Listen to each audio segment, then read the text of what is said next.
हाल ही में अलग अलग डिफेंस सोर्सेज ने रिपोर्ट करना शुरू कर दिया है कि भारत और रूस पर्दे के पीछे S-500 एयर डिफेंस सिस्टम को लेकर बातचीत कर रहे हैं। और जैसा आप जानते भी हैं, ऑपरेशन सिंदूर के बाद ये रिपोर्ट भी आई थी कि रूस ने भारत को अपना नया नवेला एयर डिफेंस सिस्टम ऑफर किया है। साथ ही वो भारत के साथ ज्वाइंट प्रोडक्शन भी करना चाहते हैं, यानी कि भारत और रूस मिलकर इसे भारत में ही मैन्युफैक्चरिंग करे, दूसरे देशों को एक्सपोर्ट करे और खुद भी इस्तेमाल करे। खैर, इस ऑफर की बात कितनी सही या गलत थी वो दोनों देशों के बीच बातचीत शुरू होने पर पता चल ही जाएगी। लेकिन फिलहाल लग रहा है कि भारत S-500 खरीदने जा रहा है, क्योंकि S-500 कोई साधारण एयर डिफेंस सिस्टम नहीं है, ये बहुत ही अलग प्रकार का है। दरअसल S-400 का निर्माण जहां कन्वेंशनल टारगेट को गिराने के लिए हुआ है, जैसे लड़ाकू विमान, मिसाइलें, ड्रोन और बैलिस्टिक मिसाइलों को ये आसानी से गिरा सकता है। लेकिन बात जब स्टेल्थ लड़ाकू विमानों की आए, ICBM यानी इंटर कॉन्टिनेंटल बैलिस्टिक मिसाइलों की करे, तो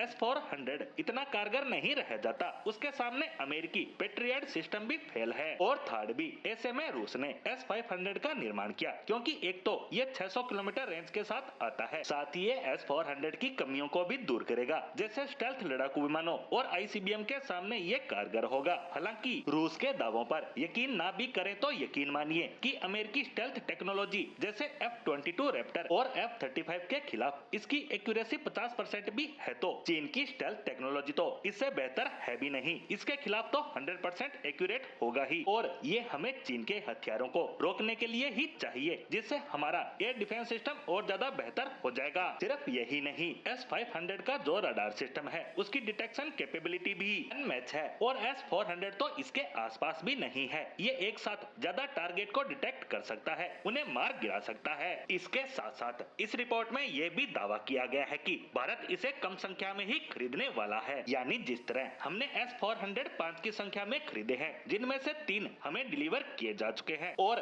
S-500 तो इससे भी कम संख्या में हम खरीदने वाले हैं, क्योंकि भारत खुद का स्वदेशी air defence system BMD shield तैयार कर रहे हैं, जिसकी 2 मिसाइलों का हम सफल टेस्ट भी कर चुके हैं, जिसके बाद इस एयर डिफेंस सिस्टम की अगले साल तक तैयार होने की उम्मीद की जा रही है, जो S-400 और 500 के मुकाबले बेहद सस्ता तो होगा ही, साथ ही साथ इसमें इस्तेमाल होने वाली मिसाइलें भी बेहद ही सस्ती होगी, जिसकी वजह से इसे इस्तेमाल करना काफी किफायती होगा, क्योंकि इन रूसी सिस्टम में लगने वाली एक एक मिसाइल करोड़ों रुपए में आती है। ऐसे में भारत अपने खुद के डिफेंस सिस्टम पर ज्यादा मेहनत कर रहा है, लेकिन फिर भी हमें कुछ संख्या में ही सही S-500 लेने ही पड़ेंगे, क्योंकि स्टेल्थ तकनीक के खिलाफ उन्हें तुरंत इस्तेमाल किया जा सके, क्योंकि हमारा पड़ोसी देश चीन स्टेल्थ तकनीक के विमान का निर्माण कर चुका है, जिसे वह पाकिस्तान को देने का भी विचार कर रहा है, और हमें उसी के खिलाफ कोई कारगर हथियार चाहिए ही चाहिए।